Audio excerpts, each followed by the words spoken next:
Olá, turma, aqui quem fala é o professor Alexander e nessa videoaula a gente vai estudar o layout de empresas industriais. A gente começou, falando já sobre as etapas de elaboração do layout. Essas etapas, de uma forma bem geral, bem detalhada, a gente viu cada uma das etapas. Aqui a gente vai ter uma visão um pouquinho mais resumida disso, com foco na capacidade. Nesse momento a gente está começando de fato a aprender a criar esse nosso layout. E o primeiro passo, que é a principal entrada desse layout, é a capacidade. Vamos então para o vídeo. O layout, o arranjo físico nas organizações, e principalmente nas indústrias, traz uma série de benefícios, como redução dos custos, facilidade nesses processos produtivos e melhor adequação do espaço físico utilizado. A gente já discutiu isso tudo na aula anterior.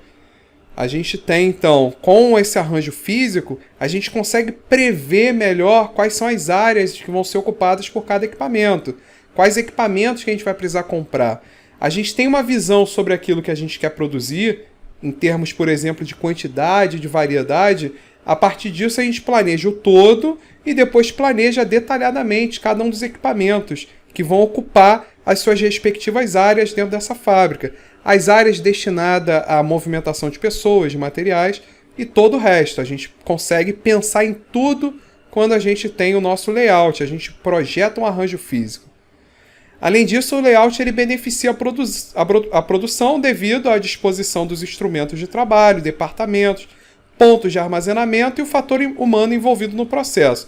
Então, são todas as considerações, os postos de trabalho, os departamentos, área destinada a refeitório, banheiro, questões relacionadas à segurança, bem-estar, saúde dos trabalhadores e por aí vai, Aqui a gente tem uma sequência básica, tá? Aqui, se a gente fosse resumir a sequência para a elaboração desse layout, a gente começaria tendo uma definição do local, que a gente fez nas aulas anteriores. A gente aprendeu quais são os fatores, quais são os modelos que a gente pode utilizar para definir essa localização. E aí a gente tem um local. Desse local a gente sabe quais são os fatores, quais são os fornecedores, quais são os clientes. A partir disso a gente determina a nossa capacidade de produção. E essa capacidade de produção que vai vir com os volumes e as variedades desses produtos, desses materiais, desses clientes, dessas informações, qualquer que seja esse input, isso vai afetar diretamente qual que vai ser esse layout. Principalmente qual vai ser o tipo de layout que a gente vai utilizar. Então a principal entrada desse nosso processo de elaboração do layout é a capacidade. Para determinar a capacidade, não é suficiente apenas a gente analisar as vendas anuais. Isso daqui seria a gente definir uma capacidade baseada na demanda. Só que a gente tem outras formas de definir essa capacidade que não necessariamente é pela demanda. Por exemplo, a gente poderia calcular uma capacidade nominal, também chamada de capacidade teórica, capacidade calculada, capacidade projetada. Tem 4 nomes, tá? Porque cada autor usa um nome diferente. Todas elas significam essa capacidade projetada. Eu gosto de usar a capacidade projetada. É aquela que conseguida quando os equipamentos trabalham a sua plena carga, sem interrupção, com máxima eficiência. Ou seja, 100%. Se a gente tem um equipamento que produz 10 itens por hora e ele trabalha durante 10 horas, então ele vai produzir 100 itens por dia. Essa é a capacidade projetada dele, considerando que ele não vai ter nenhuma interrupção. Agora, na prática, a gente pode considerar essa eficiência. Ou seja, a gente pode considerar que, mas em média ele fica 1 hora sem funcionar. Aí ele não vai produzir 100, Ele vai produzir 10 vezes 9, porque ele não está trabalhando as 10 horas, Está trabalhando 9 horas por conta dessa 1 hora de interrupção. Na verdade, então, ele vai produzir 90. Quer dizer que a eficiência dele foi de 90%, A gente está considerando um fator eficiência, que está relacionado com a interrupção dele. Mas no caso da capacidade projetada, não. A gente não considera interrupção. Seria simplesmente as horas disponíveis, que são as 10 horas, multiplicada pela utilização dele, que é para a produção desses 10 itens por hora nesse exemplo. Agora, se eu considerar a eficiência, se eu considerar essas interrupções, então eu estou chamando de capacidade efetiva. Então, ó, a gente pode considerar a capacidade projetada como podemos considerar a capacidade efetiva. É aquela que, de fato, a gente consegue realizar. É uma capacidade real que a fábrica, né, ou essa unidade produtiva tem, considerando a determinada eficiência sobre a capacidade nominal, considerando as interrupções que podem vir a surgir. Então, se a gente conhece a confiança daquele equipamento, a probabilidade de falha do equipamento, a gente pode calcular a sua disponibilidade, a sua probabilidade de interrupções. Com isso, a gente consegue encontrar uma eficiência em relação ao uso daquele equipamento. E, com isso, calcular a capacidade efetiva, a capacidade real. Um outro tipo de capacidade que a gente pode utilizar seria a capacidade realizada. É a capacidade disponível da empresa em um determinado intervalo de tempo. Quanto que a gente produziu mês passado? Mês passado a gente produziu 2.000 unidades. Então essa é a capacidade realizada, 2.000 unidades no mês. A gente pode considerar numa série de meses. No ano, essa vai ser a capacidade realizada, porque foi a capacidade que a gente realizou, que a gente foi capaz, né, de produzir durante um determinado período. Então ela é a máxima quantidade de outputs que podem ser produzidas numa unidade produtiva em determinado período de tempo. Portanto, é o máximo nível de atividade e valor, adicionado em determinado período de tempo, que o processo pode realizar considerando suas condições normais de operação. A gente pode utilizar uma capacidade para atender uma demanda futura, então uma capacidade baseada numa previsão de demanda. E aí, ó, isso aqui é um tema também, ó, previsão de demanda. A gente consegue prever a demanda, existem ferramentas de previsão de demanda. A gente pode, por exemplo, considerar a nossa previsão de demanda futura sendo a média ponderada das nossas vendas nos últimos 6 meses. Ou então uma média móvel, e de maneira que a gente atribui um peso maior para os meses mais recentes e um peso menor para os meses mais antigos.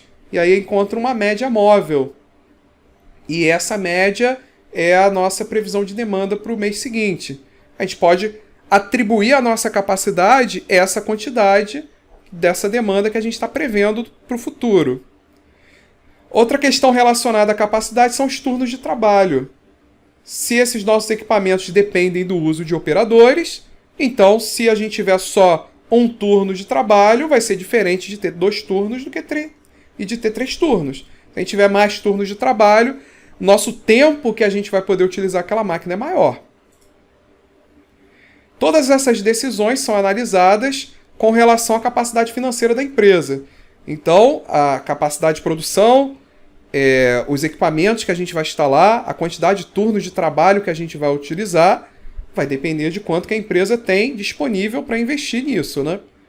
Somente após a determinação dessa capacidade e também da quantidade de turnos de trabalho é que vai ser iniciado o procedimento para elaboração do layout. Importante observar que essa capacidade de produção está sujeita a restrições, que são os gargalos dos equipamentos ou processos que vão limitar essa capacidade, são os mais lentos, os quais são identificados e gerenciados. Quem define a capacidade de produção é o recurso mais lento. Se a gente quer aumentar a capacidade de produção, basta a gente aumentar a capacidade do recurso mais lento, que a gente chama de gargalo. Primeiro dado de entrada na etapa de elaboração do layout é a quantidade que vai ser produzida, a qual é importante para o cálculo do número de máquinas, da área de estoque, etc. Então a quantidade que a gente quer produzir é o fator principal para determinar essa capacidade. Com o número de máquinas definidos, né, a gente consegue, e considerando o processo e o tipo de máquinas utilizados, a gente consegue definir o tipo de layout. Então a gente tem as máquinas, a gente sabe quais são os processos, ou seja, esses materiais percorrem quais máquinas para ser produzido? Qual é o tipo de máquina utilizado? Ou seja, quais são os tipos de componentes que essas máquinas fabricam e os tipos de matéria-prima que elas necessitam? Ou que elas montam, os componentes que elas vão montar. E a partir disso, a gente consegue mapear o processo e, consequentemente, definir qual é o tipo de layout mais adequado para essa operação. Então, o número de máquinas, naturalmente o tipo de máquina também, né? Só que o número de máquinas é um fator que a gente precisa calcular. E como que a gente calcula, a gente estima esse número de máquinas? Quais são os fatores que que a gente precisa considerar para estimar esse número de máquinas. O primeiro deles é a necessidade de produção, ou seja, a demanda esperada para aquele produto, quantos itens a gente precisa produzir. O segundo é qual é a capacidade disponível, considerando os turnos de trabalho. Então, quanto que a gente tem disponível de tempo para produzir. E também as especificações técnicas do fabricante do equipamento, que vai nos definir, por exemplo, quantos itens que aquela máquina consegue processar por minuto, por hora. E aí aqui, né, esses dados eles estão compilados nessa fórmula aqui, tá? Essa fórmula ela calcula a necessidade de equipamentos, que é o nosso M. M é o número de equipamentos, máquinas necessárias. É igual a T vezes N dividido por CD. T é o tempo de operação unitário por peça. Quanto tempo a nossa máquina leva para processar uma peça? 1 minuto por peça? 2 minutos por peça? Meio minuto por peça? Esse é o T. O N é o número de produtos ou operação por período. Quantos produtos eu tenho que fabricar por mês, por dia, por ano? Esse daqui é o período. E o CD é a capacidade disponível por período. Quanto tempo eu tenho disponível por período, né? Por mês, por dia, por ano. Observa que esse período aqui, ó, tem que ser igual a esse aqui. Então, se eu for considerar o número de produtos por ano, eu vou ter que considerar a capacidade disponível por ano. Se eu considerar o número de produtos por dia, eu vou ter que usar a capacidade disponível por dia. Essa unidade daqui de tempo tem que ser a mesma para os dois, tá? E aí o exemplo, né? Vamos ver um exemplo para a gente poder treinar isso. Nesse exemplo diz o seguinte, ó, uma fábrica de rodas estampadas deseja instalar um número de prensas que seja suficiente para produzir 1 milhão de rodas por ano. Então esse nosso Nzão, né, esse nosso número de rodas, né, que a gente quer produzir é 1 milhão por ano. Né? O período que a gente está usando aqui nesse caso é por ano. Cada prensa deve trabalhar em 2 turnos de 8 horas por dia, com um trabalho útil de 6,9 horas por turno. Então, na verdade, os turnos são de 8 horas, só que, na verdade, útil, né? Ou seja, a duração, né? O tempo em que a gente, de fato, está produzindo nessas 8 horas, são 6,9 horas. Vezes 2, né? Que são 2 turnos, vai dar 13,8 horas, né? Ou seja, os turnos são de 8 horas, 2 turnos de 16 horas. Só que a gente só está trabalhando por 13,8 horas, que é o 6,9 vezes 2. E, né, além disso, a gente precisa produzir, ó, uma roda a cada 0,8 minutos. Esse aqui é o nosso Tzinho. Ó, é o 0,8 minutos por roda. Quanto tempo a gente leva para produzir uma roda? 0,8 minutos.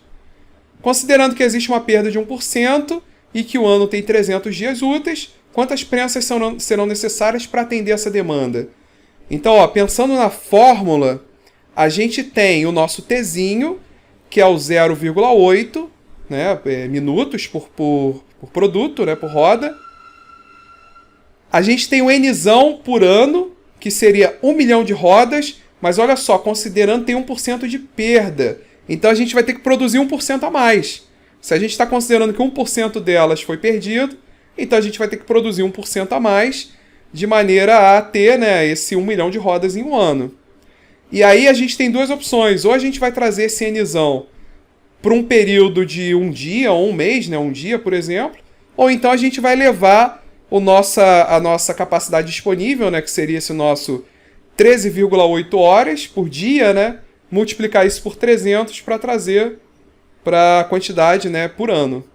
Bem, aqui no caso eu fiz o contrário, né, eu trouxe o nosso Nzão para dias. Então, olha só, o Tzinho é 0,8 minutos, que é o tempo de fabricação de uma roda.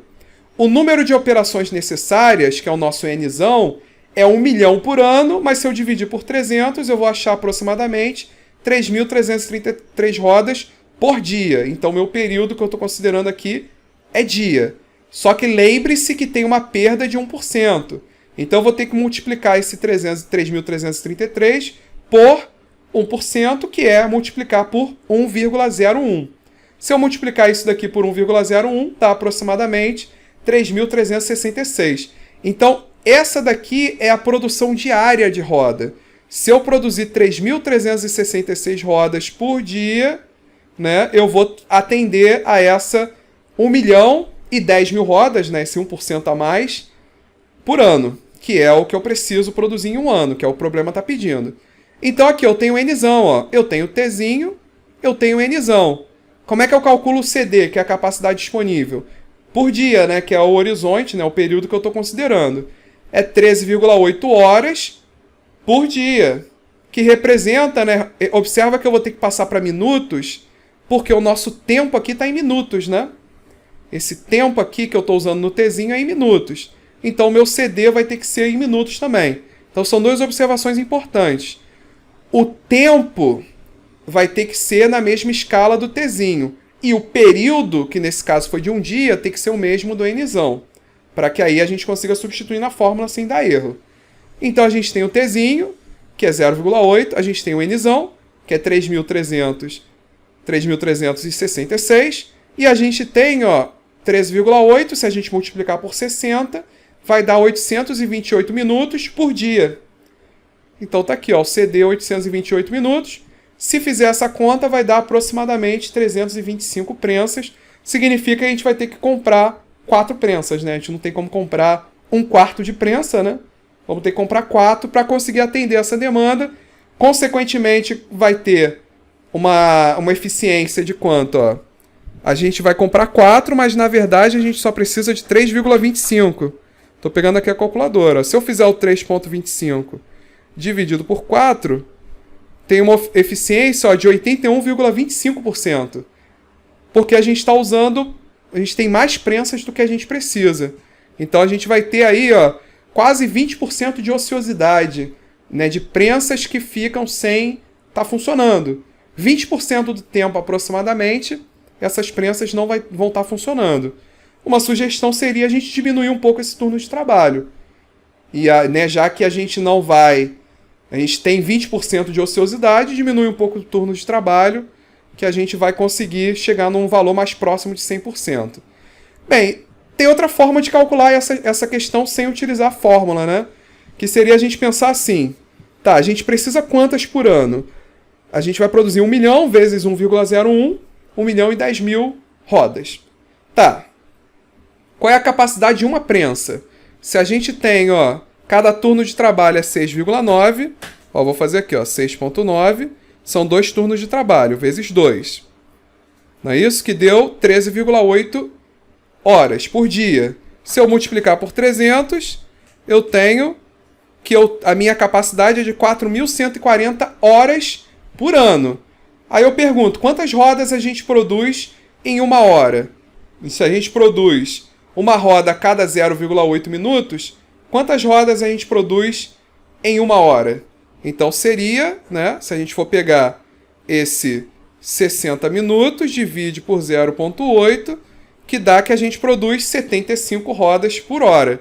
Se a gente multiplicar isso pelo resultado que a gente encontrou antes, que é o 13,8 vezes 300, a gente tem a quantidade que a gente produz aqui, ó. A gente produz 310.500 rodas por ano, fazendo essa conta. Só que a gente precisa produzir quantas? 1.010.000. Então, se eu fizer 1.010.000, tá certo? 10.000, sim. E dividir por esse valor, a gente vai encontrar a quantidade de prensas ali, ó, 3,25 de novo. Tem várias formas de resolver essa questão, tá? Isso que eu quero dizer. Existem várias maneiras de resolver. Aqui tem mais uma, tá? Que também eu proponho. Então são várias formas. Aí vocês veem qual que vocês acham que é a mais fácil de entender. Tem usando a fórmula, tem raciocinando em termos da produção por ano, e aí pega a quantidade que a gente tem que produzir e divide pela nossa capacidade por ano. E uma outra forma seria, né, a gente ver o número de rodas que a gente pode fabricar por turno.